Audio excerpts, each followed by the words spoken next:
Hi, my name is Gigi Boyd and this is 14 Questions with Forecast. Come along. How long has your family had the farm? So my immediate family, my dad and I have had the farm since I want to say about 2016, and then my great uncle bought it before that, before I was born, and then my dad bought it from him in about maybe 2015, 2016. What's your honey business called? My honey business is called Gigi's Bees, and you should all buy local Texas honey from Gigi's Bees.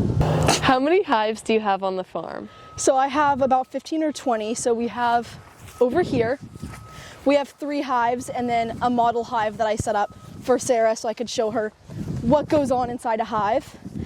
But then at my house is where I have my special hive, which is my first hive that I ever got. And how often do you check on your bees? So I aim to get here at least once a month to do a full hive inspection, but during the winter I have to come down more often to feed them, which is just sugar water and different amino acids to make sure they're staying healthy and it's easy for them to get food and forage in the winter. What dynamics have you noticed within the hives? Within the hives? Just in terms of bee hierarchy, I think that's really interesting. At different stages of life, they all have different jobs. So whether they're part of the royal court, which I think is really interesting, they're the attendants that surround the queen bee wherever she goes, taking care of her, feeding her, cleaning her, doing everything.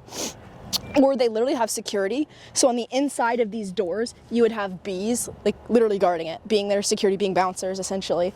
And then you also have your workers, your nurses. Pretty simple. It's almost like the real world where they all have jobs, but they're based on age in here. And then your classic worker foragers who go out and actually get the nectar and the pollen. What does the process look like when you come to harvest the honey?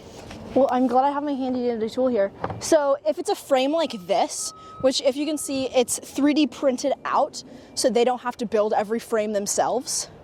It's a lot simpler because typically there will be a cap on the honey.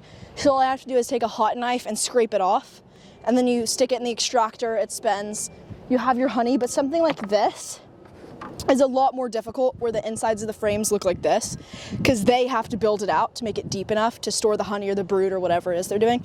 So you have to be really, really delicate when you're shaving off the cap, because you might take too much of the wax off and just lose your honey right here. So how would you describe the difference between Italian and buckfast bees? I would say that buckfast is sort of the middle between Italian and Russian. And so Italian bees are definitely less resistant to the winter, less resistant to mites and just general predators. So the Italian, it's a lot easier for them to die, but they are the most friendly bee, hands down. And the Russians are extremely resistant to the winter especially, and then they're more resistant to varroa mites, like wax moths, just really any predator. But the buckfast are kind of this nice medium where they are very resistant to a lot of predators and natural predators and all that, while also still being fairly friendly. And so buckfast are my personal favorite breed to have, because the Italians are just a little bit more work, because you have to do more to protect them from mites and bugs.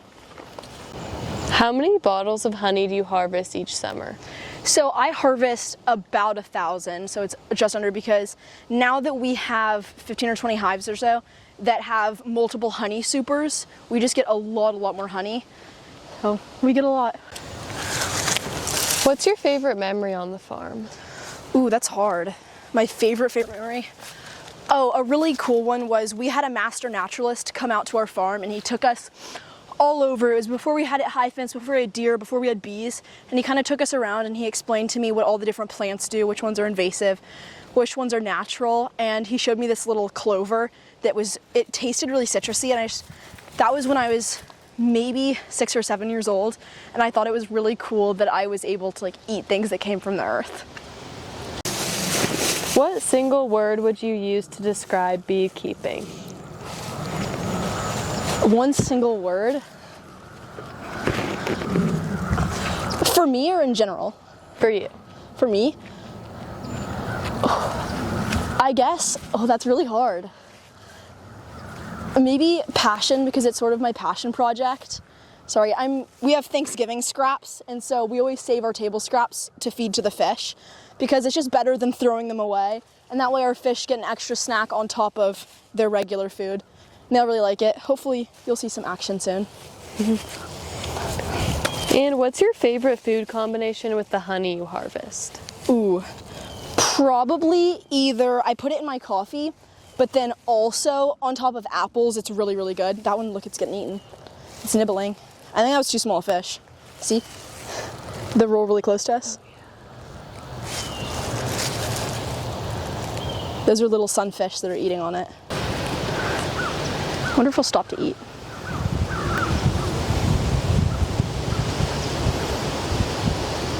This is his first year growing antlers, so that's a really good rack for his first year. What's his name? He doesn't really have one. It's pretty easy to distinguish all the deer because there's only so many different breeds that we have, and he's the only albino fallow buck.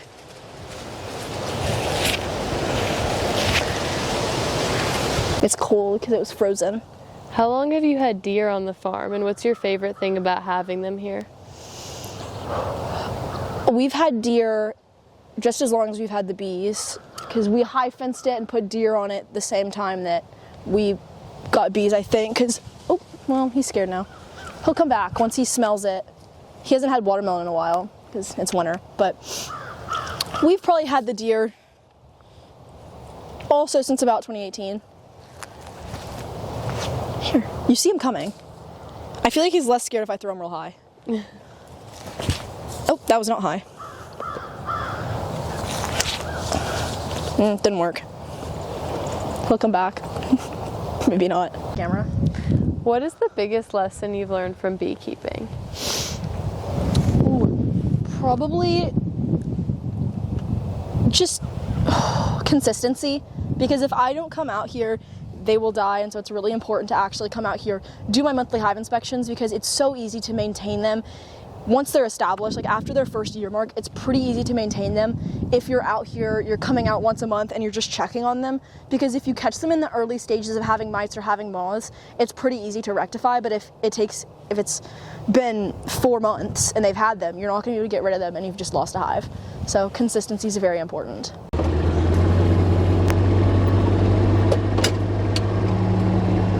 Get a best mom ever, because I'm a bee mom. Just kidding, I stole it from my mom.